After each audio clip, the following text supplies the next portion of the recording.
Isang realidad sa ating buhay ang pag-uusapan natin sa umagang ito. Kaya't mga kabayan, panuorin nyo ang vlog na ito mula umpisa hanggang wakas. Dahil ang vlog na ito ay napaka-importante. Dahil makikita natin ngayon ang isang issue na hindi nawawala sa ating komunidad. Hi everyone! Ako nga pala si Mr. Bernard Tubera Gabaon. At kung bago ka pa lamang na mapadaan sa aking YouTube channel ay kabayan, please don't forget to subscribe with this channel and hit now the notification bell para sa lahat ng aking mga bagong upload ay magkakaroon ka ng notification.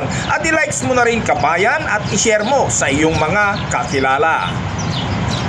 Heto na mga kabayan, ang realidad na sinasabi ko ay ang salitang utang. Ano nga ba ang salitang utang? Yan ang pag-uusapan natin sa umagang ito. Ipapakita natin sa vlog natin na ito kung bakit nga ba may nangungutang. Yan ang tutumbukin natin sa umagang ito. At heto na po mga kabayan, ipapakita ko po ang tatlong rason kung bakit umuutang po ang ating mga kapwa-tao. At ako rin po ay nangutang din po nung araw at hindi ko po yan matatakasan at hindi ko rin sinasabi na hindi rin po ako nangutang. Pero mga kabayan, sa aking pangungutang ay lagi po akong nagkakaroon ng edukasyon o ang sinasabi nating financial literacy. Kaya heto na po ang unang rason. Unang rason po ay dahil sa sobrang kahirapan ng buhay at dahil sa sobrang pagmamahal ng isang ama, anak o breadwinner sa kanyang pamilya, kaya siya ay nagsasakripisyong umutang para may pantustos sa kanilang pamilya at pangangailangan ng kanyang pamilya. At ang pangalawang rason mga kabayan kaya umuutang ang ating mga kapwa-tao o ang ating mga kapwa Pilipino dahil ito ay kulang sa financial literacy. At ang pangatlo kabayan kaya umuutang ang ating mga kapwa Pilipino o mga kapwa-tao ay dahil sila ay may bisyo.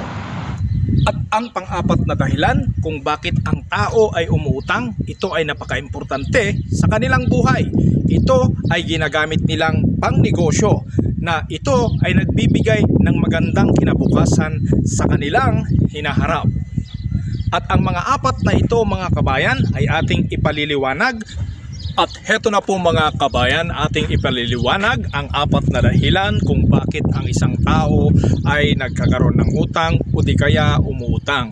Ang intensyon po nito ay upang makita natin, magkaroon po tayo ng edukasyon para ang bawat isa sa atin ay umunlad sa ating buhay.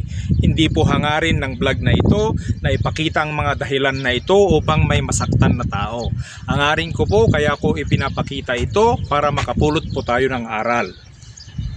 At kung bago ka pa lamang na mapadaan sa aking YouTube channel at kung narating mo ang bandang ito, muli ay naanyayahan kita na mag-subscribe sa aking channel dito sa Bernard T. Gabaon TV.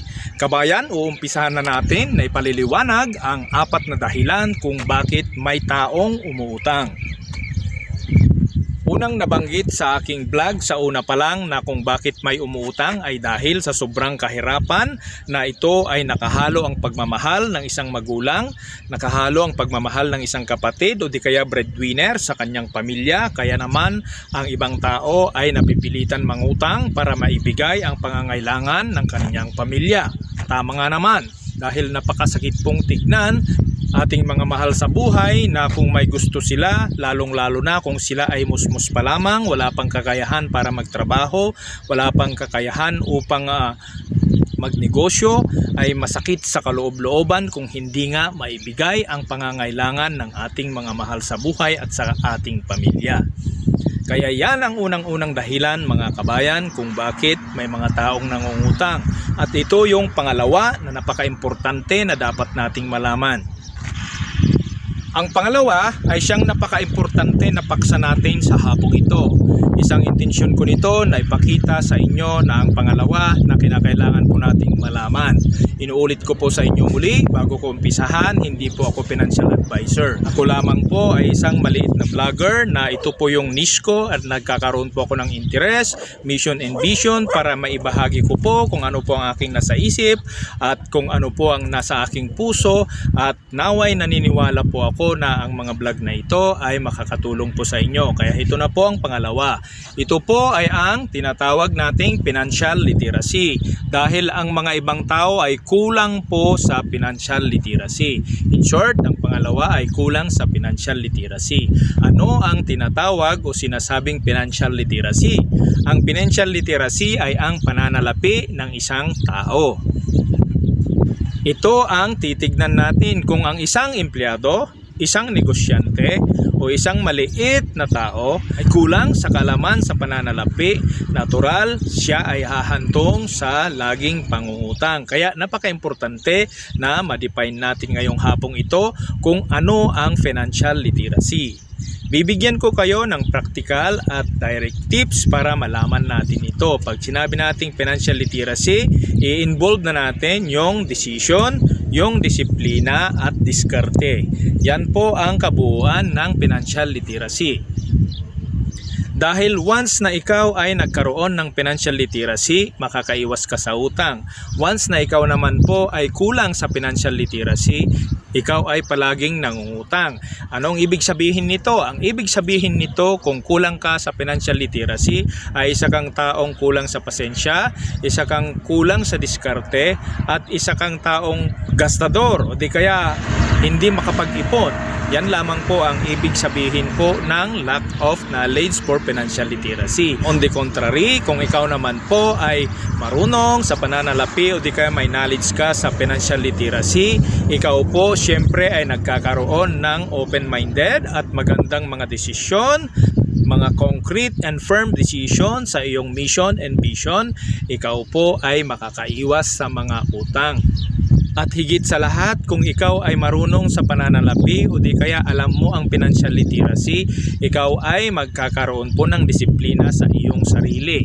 Ibig sabihin, ang isang ehemplo nito, pag kumita ka o sumahod ka, ang tingin mo sa iyong sahod ay napakahalaga. Kaya naman, kung ikaw ay sumasahod o kung ikaw ay kumikita ng pera, ay hindi mo ito ginagastos lahat. Bagkos nagtatabi ka lagi ng iyong emergency fund, nagtatabi ka lagi ng para sa Panginoon, huwag po nating kalimutan yan. At nagtatabi ka lagi ng iyong pang-investment ulit bago ka pa kukuha ng iyong panggastos. Kaya yan po ang pagkakaroon ng financial literacy.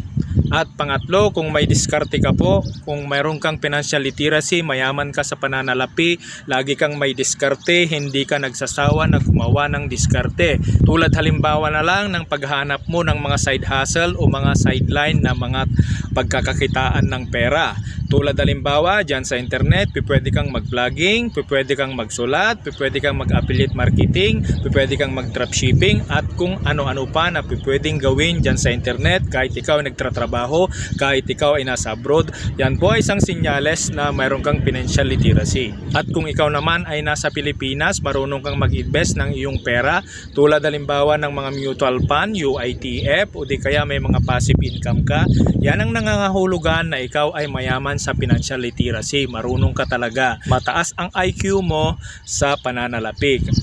At heto na, pangatlo na po tayo mga kabayan. Ang pangatlo po, kaya mayroon pong nangungutang ay dahil may bisyo. Well, dito sa bisyo, hindi ko naman po sinasabi o hindi ko naman po inaatake ang mga taong may bisyo.